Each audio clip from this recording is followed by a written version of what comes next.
Hi, good evening. This is your speaking practice test, and I'm your practice examiner. In part one, I'm going to ask you a few questions about yourself. Can you tell me your full name, please? Yes, my full name is Sumaya Khushi. You can call me Sumaya. Where do you come from, Sumaya? I come from a town in a Gujranwala, Mm-hmm. which is a city of Pakistan. It is also known as the well-known city for wrestlers and also for its traditional food. Okay, let's talk about future. What job would you like to have 10 years from now? Well, if I say according to my plans, that I plan it like I have like to be job of nursing Why? because I think it should be beneficial for me and also for the other peoples and for the humankind to help them in better ways and to get the peoples to go on track back with their lives. So in this kind of way, I think it's really useful for me and also for the society and the people in my vicinity. How useful will English be for your future? If I saw this during the present time, it's really an essential and critical need for all of us to Why do you become, think like that? because everything is just going so further and everyone needs to learn about it in a better way to communicate, and it because it's an international language and everyone should need to have notes and the things for them to better communicate themselves and to express themselves to the others and to put their things and ideas towards others. How much traveling do you hope to do in the future?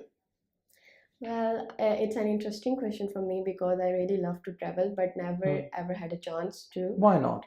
Because some family restrictions, as my mother is so over possessive about me, so they Hmm. never let me go out and hang out with my friends more, like lonely, and they prefer to make me engage in the things with herself and with my families, not with the friends. But I prefer to go and travel with my friends on different trips, like on the northern side of Pakistan and also the world tour, and on then my in my wish list is a place and Makkah and Medina to go for Hajj and Umrah with my family and also with my friends.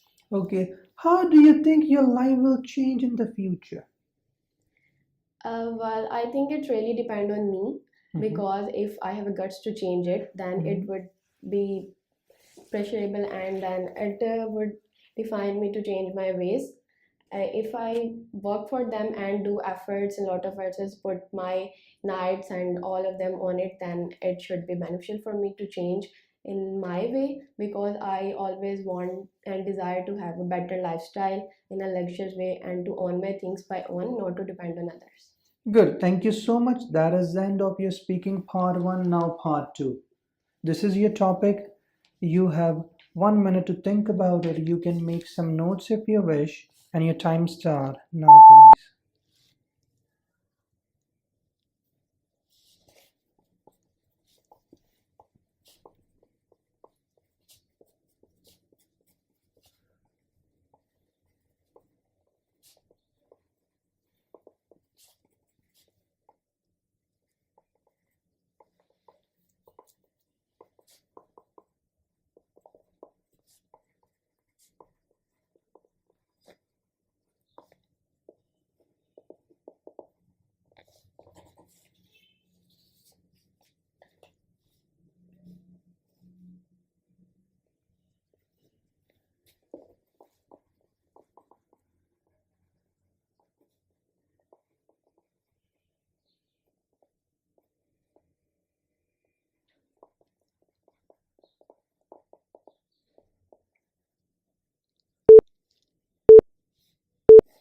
Okay, time's up. Now you have 2 minutes to talk. Don't worry if I stop you and your time start now, please. Well, as I say about myself, I'm not a fond of book or reading because I usually believe that the books and the readings which compiled in a movie way should be more beneficial. I did not that much time taking for me because I had not much time to give all my concentration attention to other books rather than my course related. So the book I really love to read again and again, and I usually read on daily basis is the Holy Quran, which is our holy book, and I read it because since childhood, and it because it's an important and significant part of our belief and religion. It should be beneficial for every Muslim to read not only in Arabic language but also in Urdu, to understand in better ways and to get light and different highlights on everything and different related to expect how should we treat other people and be kind to them, and how we need to get better ourselves, not to depend on others and not to tolerate the things in a bad way. So it's the book I read. um so this is the end. What made me make it more interesting for me is like I all usually see my grandparents and my father, my mother to read it in the evening and in the morning, since childhood. So it kind of curiosity for me, it develops like what they read in it and why it's so essential for them. So these kind of things made me more curious to read it more deeply and deep down. First I read it in Urdu, where there's some scholar teachers, and then with my own different search on different websites and different aspects of the look at it, consists of a lot of ayats and surahs and lot of things. And it should be beneficial if not only for the Muslims but also for the other community of people, if they want to read it and to enjoy different spectrum of like different ideas. Good, good. Thank you so much. That is the end of your speaking part 2. Can I have it back, please? Yes. Good, good. Now, part 3. In part 3, I'm going to ask you a few questions about children and reading. Okay? What are the most popular types of children's books in your country? Well, since I was a children, that time the book used to be like storybooks, and today it is a technology time, and usually children are not engaged in book readings and that kind of thing. They mostly enjoy games and those. So I think storybooks are the only remaining books that children should need enjoy, as we see according to the Western point of view. There are still people read storybooks and different like moral books or ethic books to their children to help them to sharp their mind and to make their concentration better on different things. What are the benefits of parents reading books to their children? Well, as I mentioned before, that usually parents try to read books to their children to have better communication skills for towards to have them towards different people and to express themselves in a better way and to relate that things with their daily life practical things. So it should be better for them parents if they read towards to their children. Should parents always let children choose the books they read?